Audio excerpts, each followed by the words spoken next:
So tonight I'm making a cheap dinner for our family, and everyone loves this recipe. We're going to start with some chicken thighs, and these are really inexpensive from the grocery store. These, I think I paid $1.38 a pound at Sam's Club. We're going to salt and pepper them and get them in a 400-degree oven until they're really nice and crispy.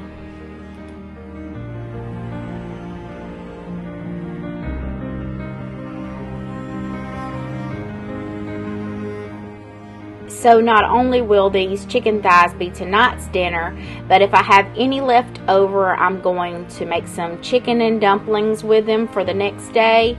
And I can always take these bones and go ahead and put them in my Instant Pot and make some chicken stock and can that as well.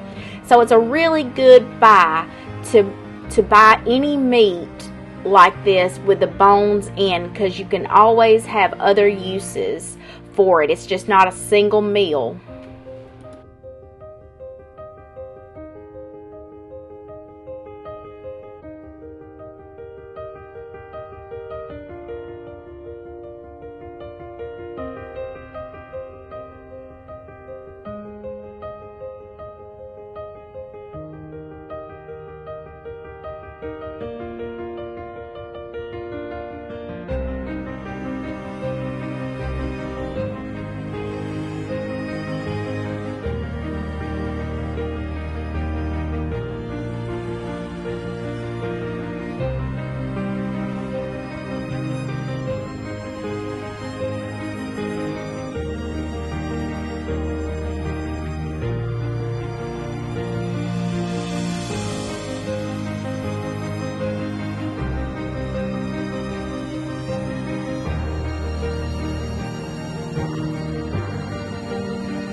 Now we're going to make some sour milk for our cornbread because we're out of buttermilk. So I have about 1.5 cups to 2 cups of milk. I'm just going to throw in some lemon juice and let it clabber and become sour. In the meantime, I'm going to take some lard and really grease my 12-inch cast iron skillet well.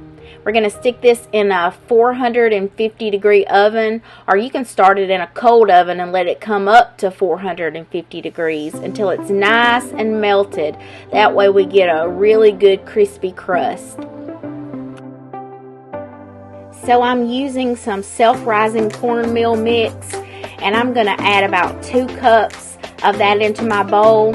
And then I just grabbed about 1/4 cup of lard, and I was lazy and I didn't want to mess up another dish, so I just crumbled that lard into that cornmeal. And then we're going to add our sour milk, and I ended up adding about 2 eggs to it as well, just so I could get it to the consistency that I like.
now I have some field peas that I canned up. I think these are from dried and not fresh.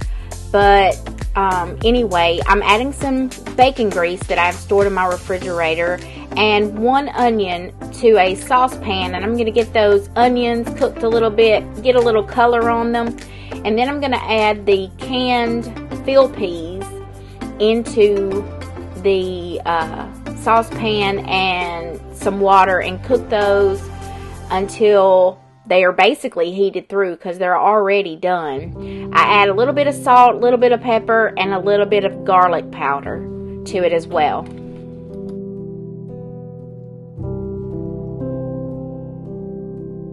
This is one way I like to save money, is buying dried peas or dried beans and go ahead and can them up, and then when I'm ready for dinner, I don't have to cook them forever. I can just heat them and serve them.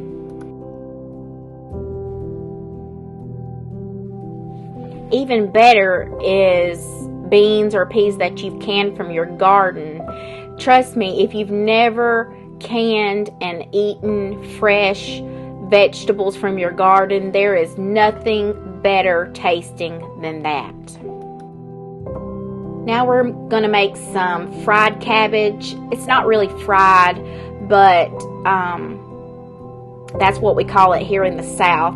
So I'm going to start by taking the outer leaves off the cabbage, and then I'm going to dice the cabbage up and take the core out. I thought I was going to do half the cabbage, but then I decided to go ahead and do the whole thing. So I'm going to put some bacon grease in this cast iron skillet and let it be melting, and throw in another onion and let that cook. Then we're going to add in our cabbage and let that cook. And that's going to cook down quite a bit, but I end up having to change to another cast iron pot because there was way too much cabbage for this skillet here.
So now I have my cast iron skillet. I got it out of the oven, and we're going to pour the cornbread mixture into the skillet. And see how it's bubbling? That's going to give us that crispy outer edge that we love in Southern cornbread.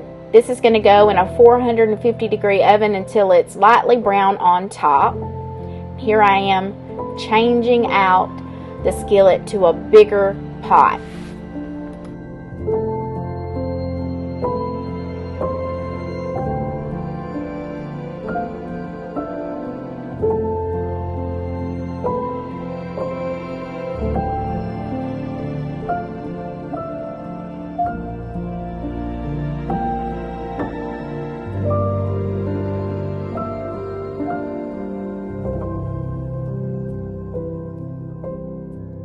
So I'm going to saute this for a little bit. Then I'm going to put a lid in it and on it, and it's going to kind of steam the cabbage. But I want some of that color on it because that's going to give us a lot more flavor. I'm going to add some salt and some pepper and some garlic powder to this as well, and just let it cook for a while, actually, until it's tender.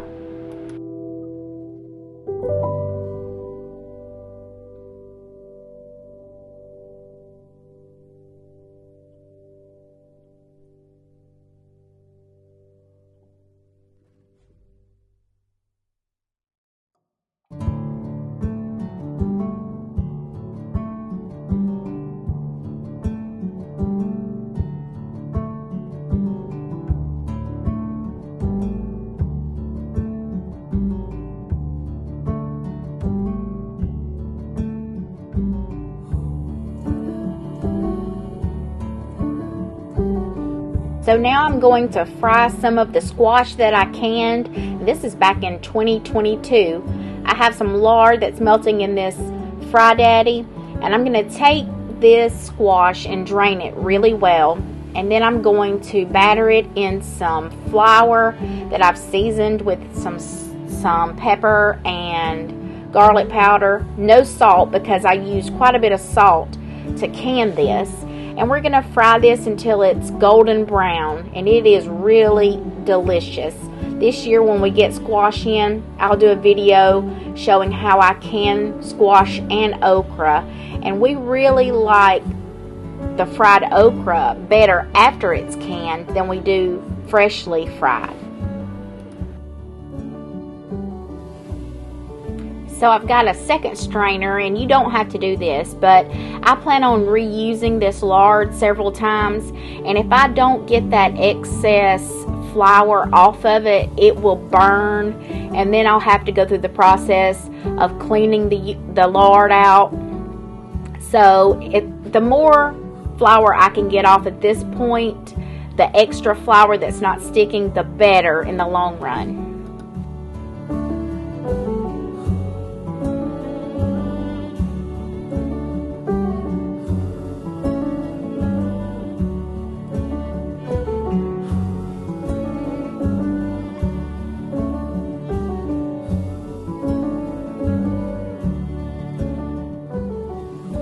Now I have tried flash freezing the squash with a breading already on it, and I just really don't like it as well as I like this way of canning and frying the squash.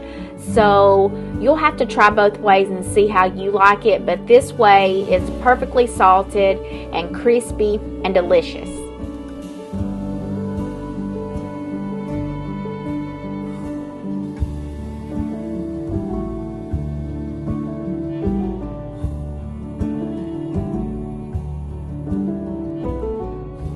Now, to me, this is a true Southern country home-cooked meal. This is something that I would have had growing up over and over again, and it's one of mine and my husband's favorite meals.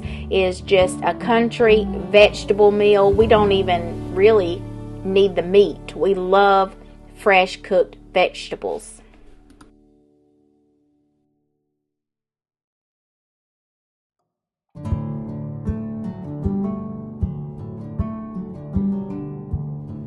So this meal is basically almost done. We have the cornbread coming out of the oven with a crispy crust. We slather that with butter. We have the oven fried chicken, nice and crispy like my children like it. The fried cabbage is ready. The fried squash that we canned from the garden is ready. And also the peas. We had some leftover cream potatoes that I whipped up. And that's it. I hope you enjoyed it. Please leave a comment down below, and please remember to subscribe to the channel.